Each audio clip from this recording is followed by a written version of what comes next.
Bismillahirrahmanirrahim. Assalamu alaikum. Welcome you all in my class. I am your teacher Maliha Yasmin, and this is our class grade 5, and we are going to study the B-Lift 7. Here is the solution for the bridging you just have attempted. Verify your answers and move forward to the today's lesson, that is about the integration of different systems that are respiratory and circulatory system. How these two systems integrate with each other and support the body. Let's see. Here is the picture in your book. Let's try to understand it. First of all, it comes respiratory system. It starts with respiratory system. Through this system, the air containing oxygen enter into our lungs. Lungs provide this oxygen to the blood.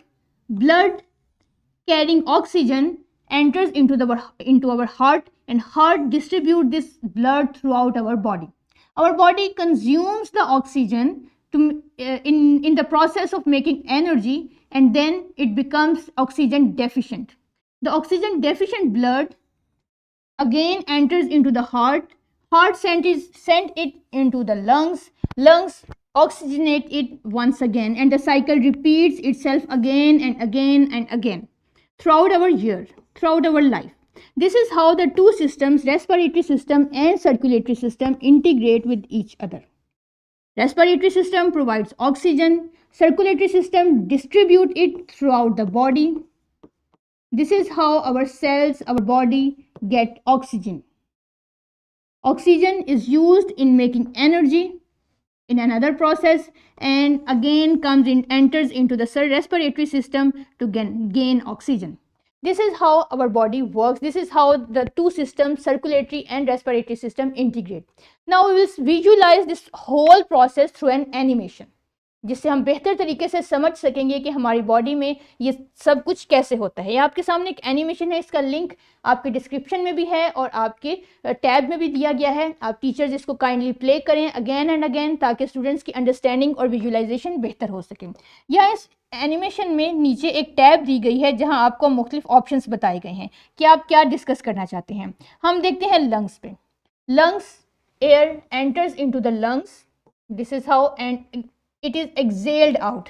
अब असल में होता क्या है कि lungs असल में divide हो जाते हैं छोटे छोटे सैक्स में. या आपके स्क्रीन पे स्किन कलर के छोटे छोटे से सैक्स या बॉल्स या बैग्स दिखाई दे रहे हैं, और इनके ऊपर एक नेटवर्क है रेड और ब्लू कलर का. ये नेटवर्क असल में कैपिलरीज हैं, रेड कैपिलरीज हैं जो ब्लड को एक्सचेंज करती हैं. यानी ये ब्लड वेसल्स हैं. अब हम देखते हैं कि असल में ये प्रोसेस कैसे होता है. ऑक्सीजन, एयर से ऑक्सीजन इन एयर सैक्स में आती है.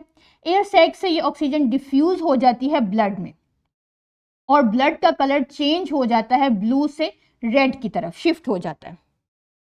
I again repeat, it is very important point कि एयर में मौजूद ऑक्सीजन लंग्स में आती है. लंग्स से ये इन एयर सैक्स में एंटर होती है.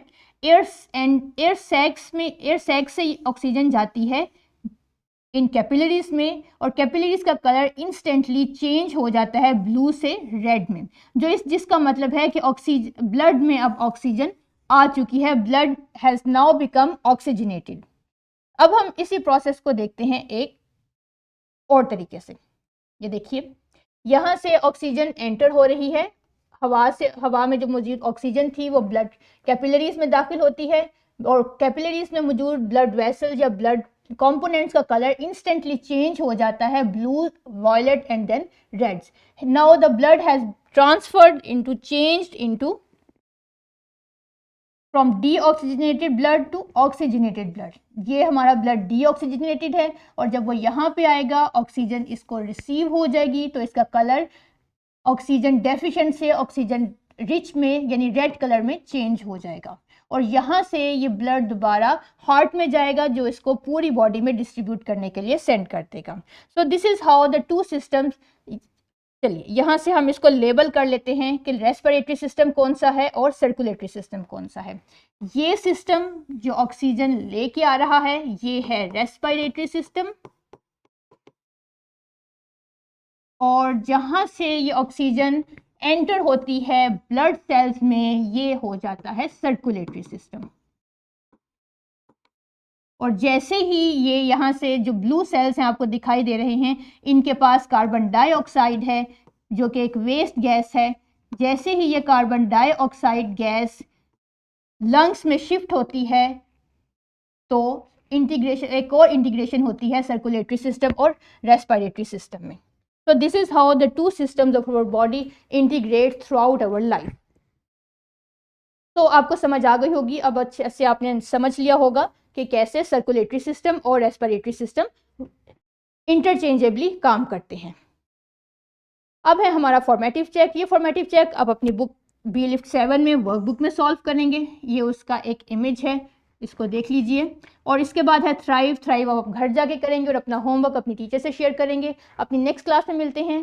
Till then take care of yourself. Allah हाफिज़।